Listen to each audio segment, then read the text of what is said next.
c'est tous les jours de manche.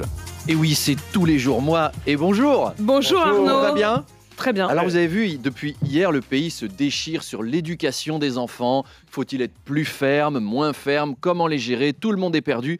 Alors que la solution est sous nos yeux. Apolline, il faut que vous deveniez ministre.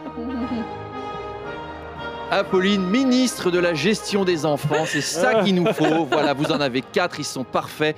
Devenez la maman de cette nation. Parce que là... Mais si, même Emmanuel Macron, il a l'air perdu là. Vous avez vu, il s'est montré inhabituellement prudent au moment de commenter l'accalmie des émeutes. Il a dit on attend de voir au 14 juillet. On a revu nos objectifs à la baisse dans ce pays. En un an, on est passé de je veux un projet humaniste, ambitieux, républicain, social et écologique à bon, faut voir. Si tout crame pas dans 10 jours, ce sera déjà bien. Bref, l'été sera chaud pour les politiques. C'est l'été qui approche.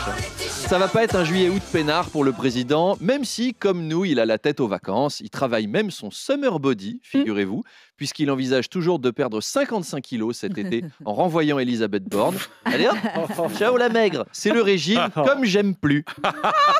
Bonjour, c'est Emmanuel Macron. Comme vous, je trouve que je devrais perdre une masse inutile, encombrante et disgracieuse. Vous, c'est du gras, moi, c'est des ministres nuls. Heureusement, comme j'aime plus, me permet de me débarrasser de poids superflus. C'est formidable. Mais l'éducation, c'est compliqué. Ouais. Vous avez vu tout ce que le préfet de l'Hérault a fait polémique en préconisant 2 claques au lit pour les jeunes émeutiers. Vas-y mon gars, commence sans moi, c'est quand même des petits qui ont une disqueuse. C'est la méthode Jean-Marie Bigard. Mais laissez-moi y mettre une claque dans la gueule. C'est une sortie qui a fait ressortir la vieille polémique éducative entre les jeunes ont besoin de discipline et les jeunes ont besoin de s'épanouir par la culture, etc. Un bon vieux clivage, quoi. Je pense que ça n'est pas incompatible, ceci dit.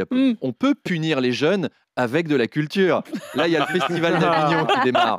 Eh ben, forçons les émeutiers à assister à la première de Portrait de l'artiste en ermite ornementale, une création belge théâtrale de 3 heures. C'est véridique, c'est demain à 11 h, cours du Palais des Papes. Après, vous les collez devant Immobilité en mouvement, la digression d'Andromède, une chorégraphie contemporaine de 7 heures où des danseurs nus lèchent des pièces de moto dans des lumières bleues pendant qu'une vieille dame joue du piano désaccordé en hurlant des choses comme « L'art n'est qu'une illusion, politique, éternité, cosmos ». Croyez-moi, 3 jours à ce régime, ils réfléchiront à 2 fois avant de péter une vitrine.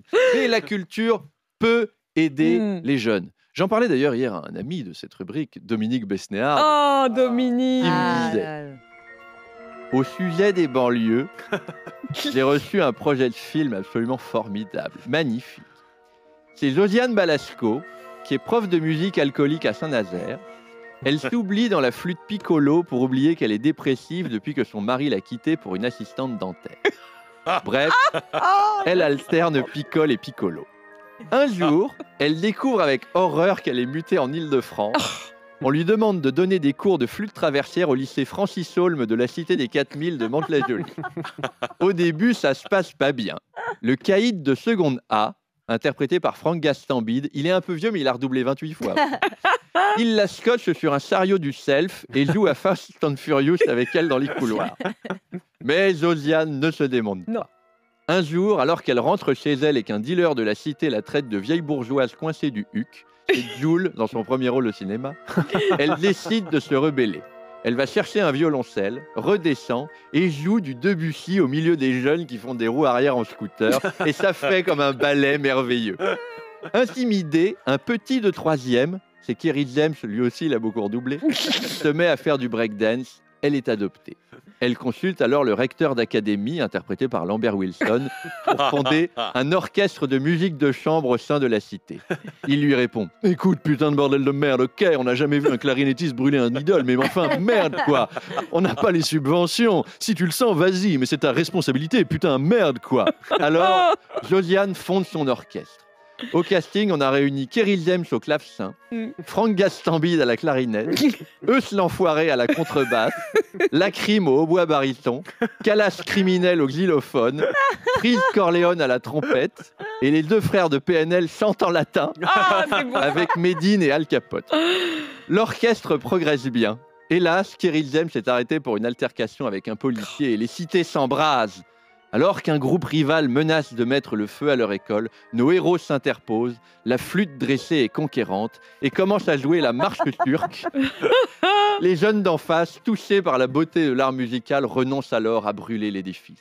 Ça s'appelle Madame Rouselier et les poètes du bitume. Et c'est un splendide message de réconciliation. C'est beau. C'est beau. Sur C'est cette beau comme beauté, du cinéma français. je vous laisse. C'était ma dernière de la On a saison, hâte. Apolline. Mais vous me retrouvez en best-of tout l'été. Merci à toutes les personnes qui m'ont aidé à écrire ces 1387 chroniques de l'année. Muriel Romadji, Frédéric Pouillet, Dan Gagnon, Guillaume Conch, Walter et Cristal Clemente et Keloun. Merci aux auditeurs.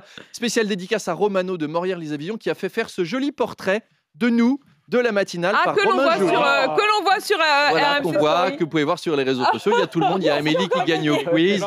Il y a Charles qui fait des soirées cuir moustache. Apolline qui pilote et Manu et sa roulette. Ah, Amélie c'est trop Pizza. sympa. En plus, et il nous l'a moi-même. imprimé. Ah Donc, ouais. Merci à vous quatre. Merci Apolline, merci J'adore. Charles, merci Amélie, merci Manu. Vous allez, yes, vous allez j'ai me encore manquer gagné. pendant les vacances. Je vais Ah, mettre yes, mon j'ai réveil encore à 4h25 pour vous écouter. Merci beaucoup. J'ai passé une très bonne Et année nous, avec vous. et On nous. se retrouve le 28 août. Des Rendez-vous gros le 28 août. D'ici là, vous serez quand même avec nous, hein, bisous en Arnaud. best-of. Demain matin, on aura quand même la voix d'Arnaud avec nous, avec les best-of de l'année. Bonnes vacances, Arnaud. Bonnes vacances. On se retrouve le 28. Attention.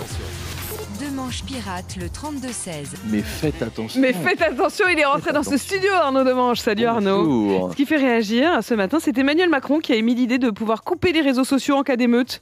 Il pense qu'ils ont généré un esprit de compétition entre les émeutiers des différentes villes. Et oui, ça y est, Apolline, c'est vrai que sur Interville. Snapchat, TikTok ou Telegram, on était un peu sur Interville, Bondy contre Sevran, Neuilly-sur-Marne contre Vous savez que c'est mon Rouen, rêve. où un Lidl a été attaqué à la voiture, à la voiture vachette. Bref, ça a fait réagir. L'ayatollah Khamenei, par exemple, a réagi en disant « Je suis choqué par cette idée d'Emmanuel Macron qui va à l'encontre de la philosophie des Lumières et qui est une atteinte intolérable à la liberté d'expression, la liberté de la presse et à l'esprit Charlie. » Il se fout de nous, lui, hein. Ouais, Ça je commence crois. à se voir. Mm. Abdel de Neuilly-sur-Marne nous dit « Heureusement qu'il y a eu TikTok les soirs d'émeute. Mes ados, ils étaient hypnotisés dessus à regarder Lily Rose Depp couper des ananas en dansant sur de la K-pop.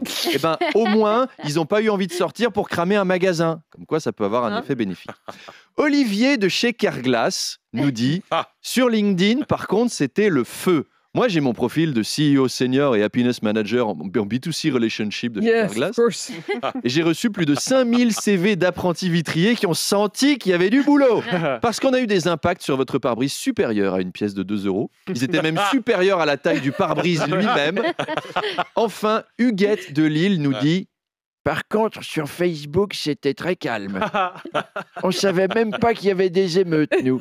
Par contre, mes amis Facebook et moi, nous aimerions quand même savoir si on a retrouvé ce sous-marin parti voir le Titanic. Parce que nous avons appris cette histoire hier. Alors nous partageons plein de photos de petits chatons dans des paniers qui tiennent des cœurs pour envoyer du soutien. » C'est Facebook, c'est un autre monde. Allez, à tout à l'heure.